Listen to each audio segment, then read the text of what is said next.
हैं या लैंड करने वाले हैं, तो सबसे पहला क्वेश्चन दिमाग में आता है कि ऑस्ट्रेलिया।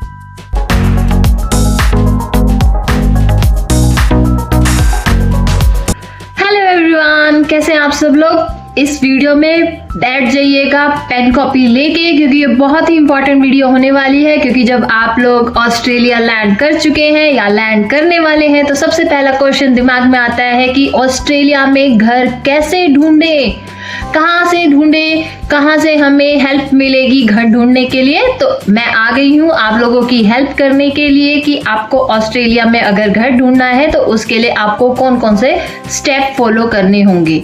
ऑस्ट्रेलिया में घर ढूंढना एक बहुत बड़ा ही चैलेंजिंग रोल है, लेकिन अगर आप स्टेप बाय स्टेप यूज करते हैं, गाइड फॉलो करते हैं जो मैं आपको बताने जा रही हूँ, तो आप लोगों के लिए बहुत ही ईजी हो जाएगा ऑस्ट्रेलिया में घर ढूंढना। ओके, तो लेट्स गेट स्टार्टेड बिना टाइम वेस्ट किए।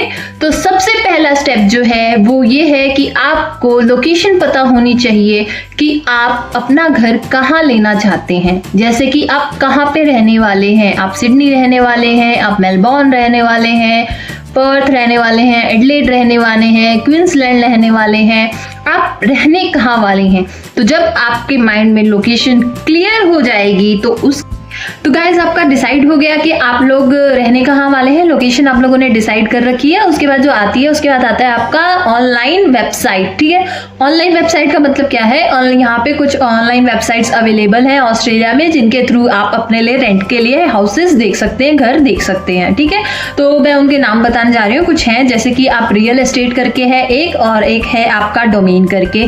ठीक है, जब आपके पास ये दोनों चीजें अवेलेबल हो गई तो नेक्स्ट आता है कि आपका बजट कितना है। आपको अपना बजट तय करना बहुत ज्यादा जरूरी है कि आप किस बजट का रेंटल हाउस, रेंटल प्रॉपर्टी देखना चाहते हैं। ठीक है, तो और एक चीज और यहाँ पे क्लियर कर दे रही हूँ कि यहाँ पे जो रेंटल जो आपका रेंट होता है ना, वो होता है आपका वीकली, ना कि मंथली। इंडिया की तरह यहाँ का सिस्टम नहीं है, यहाँ पे आपको वीकली ही रेंट पे करना पड़ेगा। ठीक है, तो आपका बजट भी तय हो गया, आपको किस बजट का घर चाहिए, आप अपना बजट तय कर लीजिए। ठीक है, जब आपने अपना बजट तय कर लिया तो आपको रेंटल टाइप भी समझना जरूरी है। रेंटल टाइप का मतलब है कि आप ऑस्ट्रेलिया में आके किस तरीके का रेंट पे घर चाहते हैं। फॉर एग्जाम्पल आप चाहते हैं यूनिट या अपार्टमेंट 1 BHK 2 BHK या 3 बेडरूम सेट, या फिर आप चाहते हैं पूरा घर, या फिर अगर आप स्टूडेंट है तो आप शेयर्ड अकोमोडेशन चाहते हैं जिसमें और भी लोग रह रहे हैं, आप उनके साथ शेयरिंग करके रहेंगे, या फिर आप कोई स्टूडियो या ग्रैनी फ्लैट्स चाहते हैं। ठीक है, ये आपको मिल जाएंगे। तो ये 4 तरीके के होते हैं, या तो आप अपार्टमेंट में रह सकते हो, या तो आप हाउसेस में रह सकते हो, या तो आप शेयर्ड अकोमोडेशन में रह सकते हो, या तो आप स्टूडियोज लेके रह सकते हो। ठीक है, अब जब आपने ये डिसाइड कर लिया कि आपको किस तरीके का रेंटल प्रॉपर्टी चाहिए, तो उसके नेक्स्ट आता है आप इंस्पेक्शन बुक करते हो। आपको कोई घर पसंद आया, ऑनलाइन वेबसाइट पे आपने कोई घर देखा, आपको रेंटल प्रॉपर्टी देखी, आपको वो पसंद आई, समझ आई, अब आप नेक्स्ट क्या करेंगे, उसके लिए इंस्पेक्शन बुक करेंगे। ठीक है, यहाँ पे एक इंस्पेक्शन सिस्टम है। इंस्पेक्शन सिस्टम का मतलब क्या है कि आपको उस घर पे जाना होगा, उस रेंटल प्रॉपर्टी पे जाना होगा, उस रेंटल प्रॉपर्टी को वेरीफाई करना होगा कि वहाँ की कंडीशन कैसी है, आसपास का एरिया कैसा है, सेफ्टी कैसी है वहाँ की, और शॉप्स और पब्लिक ट्रांसपोर्ट कैसे हैं। ठीक है, इंस्पेक्शन करने के बाद अगर आपको वो रेंटल प्रॉपर्टी समझ में आ जाती है तो आप नेक्स्ट स्टेप पे जाएंगे। वो क्या रहेगा आपका, आप उस प्रॉपर्टी के लिए एप्लीकेशन डालेंगे, यानी कि एप्लीकेशन प्रोसेस डालेंगे कि मुझे ये प्रॉपर्टी समझ में आई है और मैं इस पे रेंट लेना चाहता हूँ। ठीक है, या चाहती हूँ।